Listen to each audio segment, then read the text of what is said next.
Yeah, yeah, totally. So these are all the buckets Mm. of exhibitions we have. Now it's time to get into, I think, why do players play these exhibitions? Because that's, I think, the crux of the issue here. Mm. I think in general, like as a concept, I don't think people actually have an issue with the concept of an exhibition. The issue comes with when players play exhibitions in Yeah. general.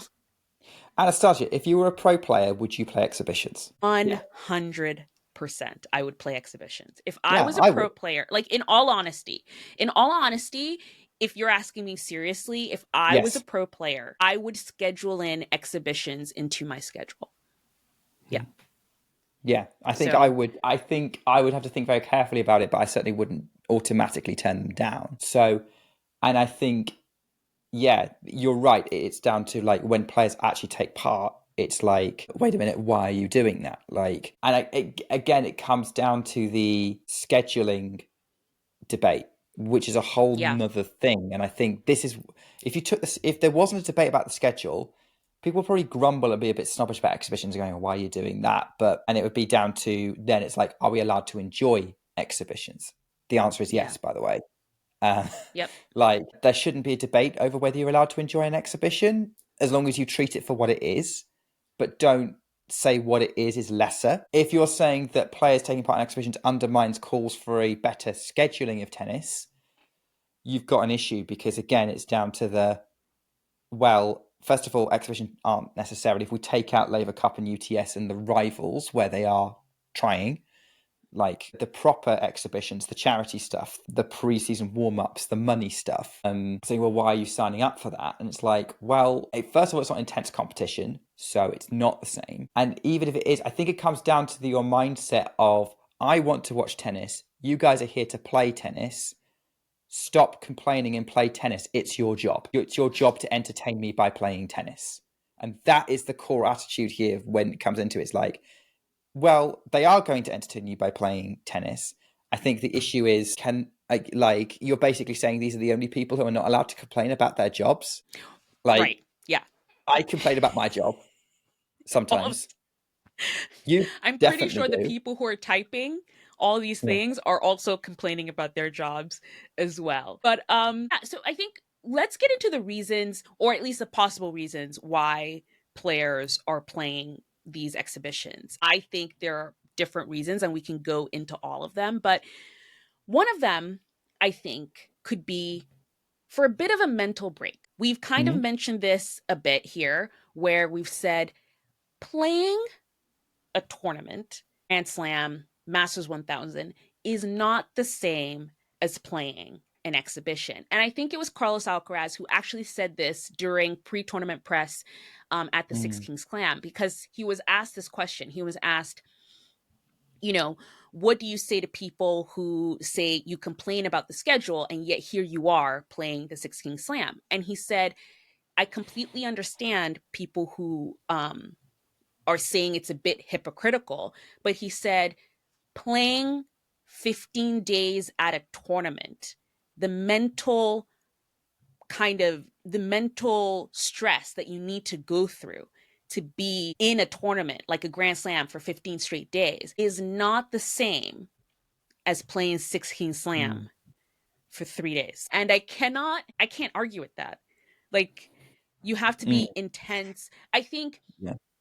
this US Open, I think, is the best example of it. All everyone kept talking about this US Open about Carlos Alcaraz with the shaved head was, oh my goodness, look how focused he is. He's not dropping a set. He's super locked in. That I'm sure was not easy to be Mm. that mentally locked in for 2 weeks, basically three, because all slams now are like 3 weeks long, to playing 3 days of an exhibition in Saudi Arabia. Do you agree? What do you think? Yeah. Yeah.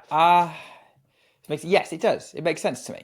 Like, I don't see why it wouldn't. Like, staying focused for 15 days or longer, that's an intense period of time, especially when you're trying to win one of the biggest tournaments. So, Six Kings Slam is what, 3, 4 days? And you get some money out of it, but no, it's not going to destroy your career over it. So, if you don't win it.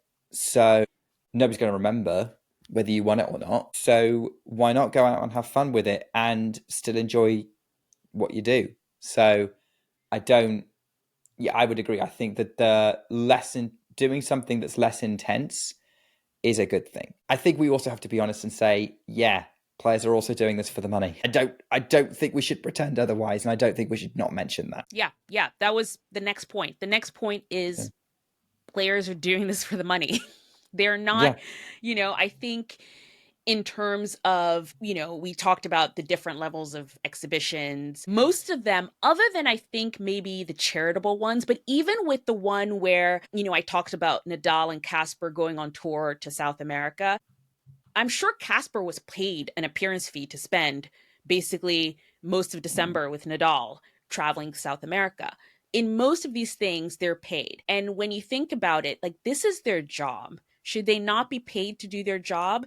Do you not want to earn, if you're at a job, do you not want to earn the most that you possibly can at that job? And I think there's this thing, I think that and do I understand it? I don't know if I understand it, but I don't know, there's this thing that I see constantly where it's like, oh, they're doing it for the money, and I'm like, well, yes, of course they're doing it for the money. What else would they be doing it for? I'm like, the sun The is love of the rising, game, hello. Anastasia. The love of the Huh? game. The love of the game. They're doing it for tennis. Of Yeah. course they're doing it for the money. The sky is blue. Like, what else are they doing it for? Shocker. Sinner, who doesn't play any exhibitions, is playing an exhibition that pays him $6 million. He's doing it for the love of tennis. So, I think that is a completely valid reason for playing an exhibition, is doing it for the money. They're thinking of their future. They're building academies. There's a Carlos Alcaraz Academy. Yannick Sinner just announced his academy. They've got bills to pay, guys. They've got bills to pay, people to hire. So I think doing it for the money is completely valid. The next point that I want to bring up, that a possible reason why they're doing it, is to try out new things.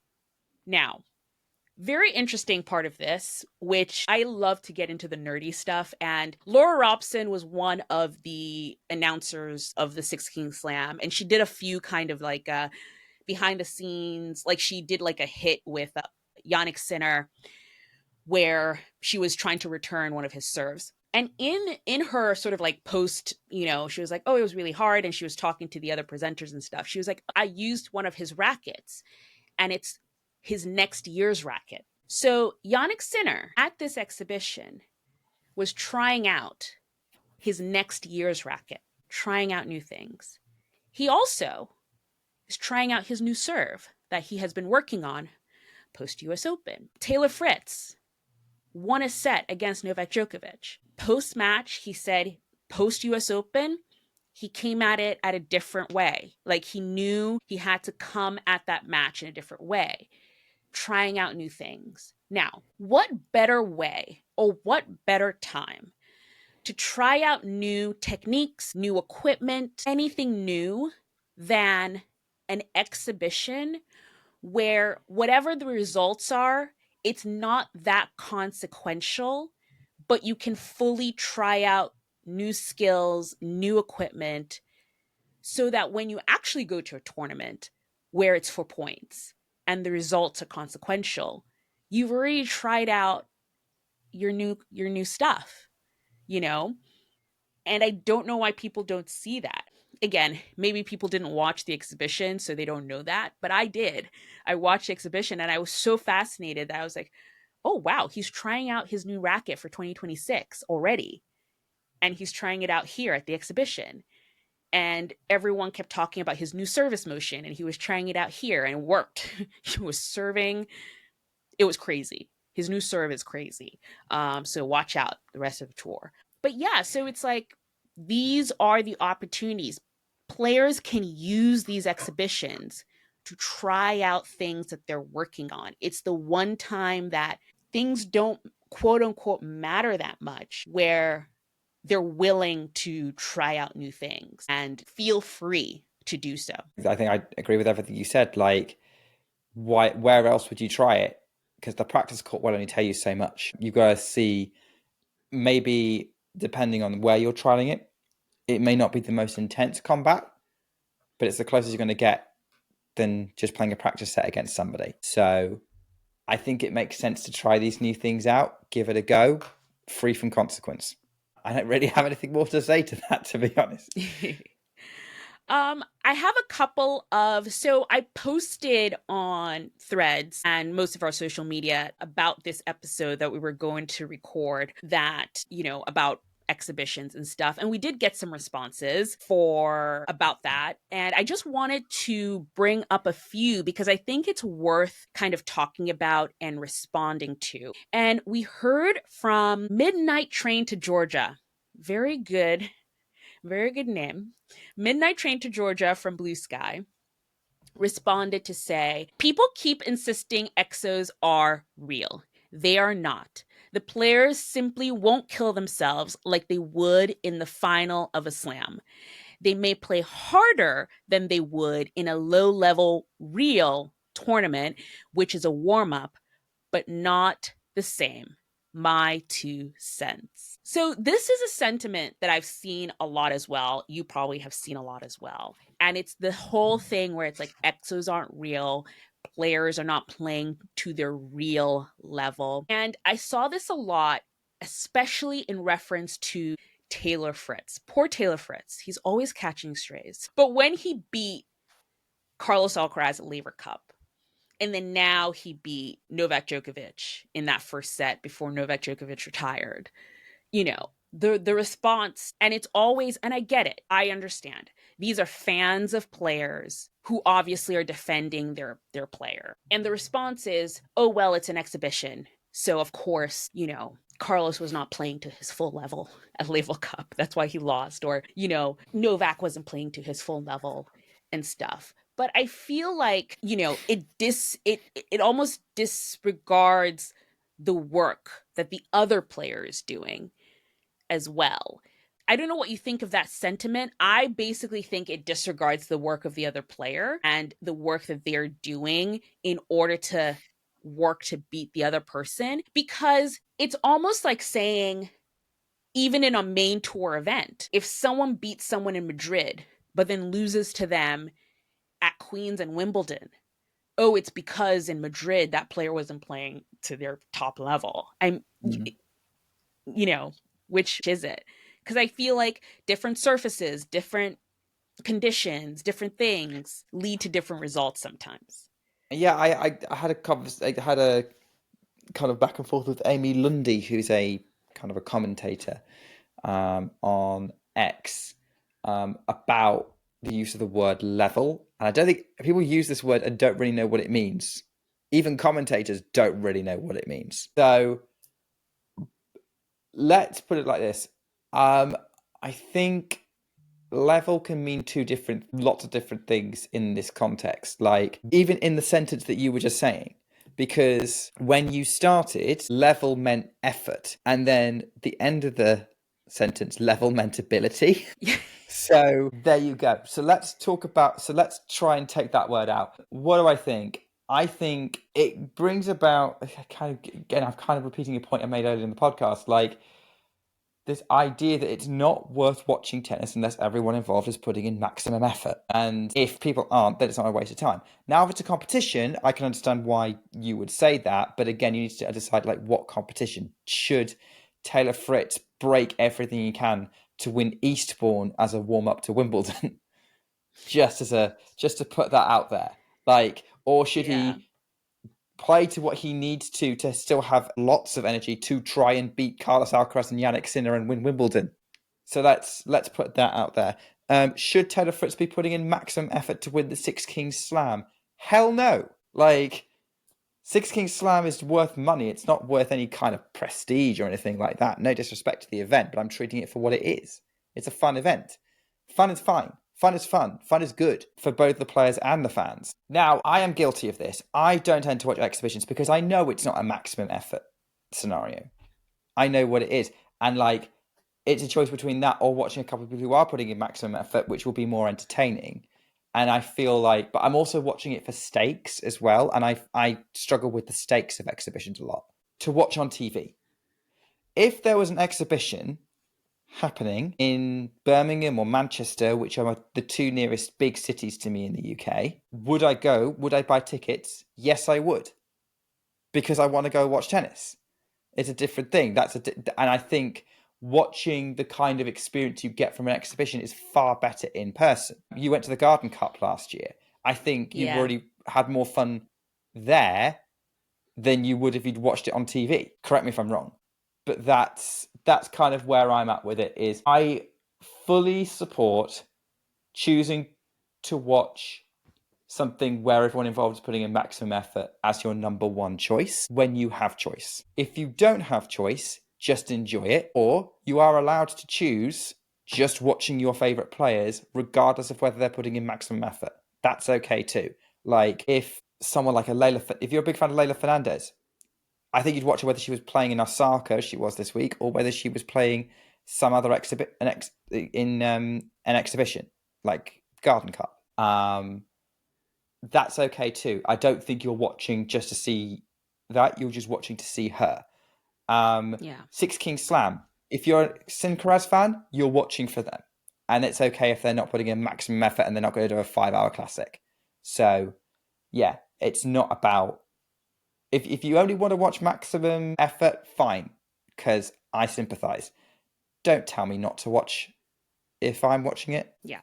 Yeah, totally. Another point that came from online, which I found very interesting as well, was from Sophie. And I thought this was very interesting. And she said, does it depend on the player? I see two types of Mm. personalities. Alcaraz plays more exhibitions than Sinner, and I think he values the opportunity to play with more freedom and put on a show. He needs breaks from the tour, hamster wheel, and exhibitions might help him keep loving the sport and money, of course. So you get what she's trying to say there, where exhibitions might be more important to other players than not for the mental break of it all. And I tend to agree. Some players thrive more having that break and having that sort of like disconnect from tournament after tournament after tournament, where, like he said in that presser for Six King Slam, it's just not the same. Playing an exhibition is not the same as playing a Grand Slam. And so just putting it in context of, oh, but you're playing this many weeks of a schedule, it's just not the same when you look, it's not an equal tournament to tournament kind of thing. Yeah, I would agree. I think there are some players who, yeah, it depends on the player. And like some will play more than others, some will give more effort than others. And with such a wide variety of personalities on the tour, I wouldn't be surprised. I always try to count with like a super exhibition of players and like who would you most want to play in one of your exhibitions, and like for me it'd be all the players who could do trick shots. So can you imagine if you did a Six King Slam type thing with Alcaraz, Bublik, Monfils, like Mute, Medvedev, even sometimes? Like, Yeah, can you that would just imagine be that fun lineup? That would be times. so much fun.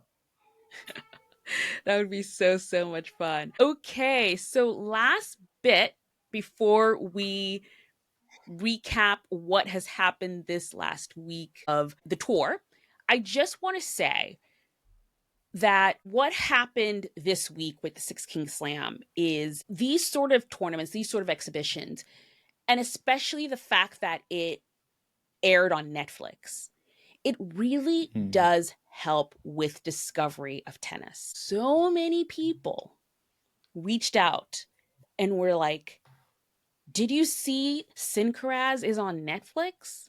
And literally, it's so funny that that was just the sentence. It wasn't, oh, tennis is on I Netflix. Sincaraz is I've on been getting people Netflix. I've been getting people messaging me that I'm friends with who are saying, "Did you know that there's tennis on Netflix?" Yep.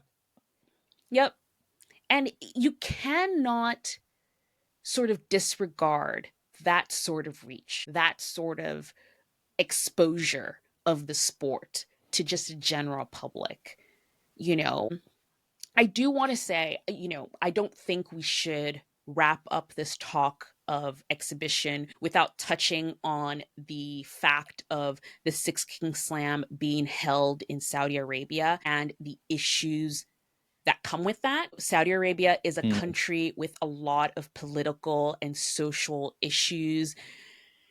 I will put my hand up. I am not an expert on all of those issues. I would say definitely research that on your own. I do know that there are definitely civil rights and human rights issues in Saudi Arabia that I've researched on my own, and I've made my own sort of personal choices of how I watch and interact with all the sort of media coming out of that country. But we are in a world now where we have the Six Kings Slam that is hosted in Saudi Arabia. The WTA finals is hosted in Riyadh. The whole WTA finals is in Riyadh Mm-hmm. for at least multiple years now. I don't know when their contract is till, but I think it's a it's going to be multi-year there for a deal, yeah. while. Yeah, so it's going to be there for a while. So yeah, so we definitely have to mention that also. This that I think played a part with certain people wanting to or not wanting to watching the Six King Slam.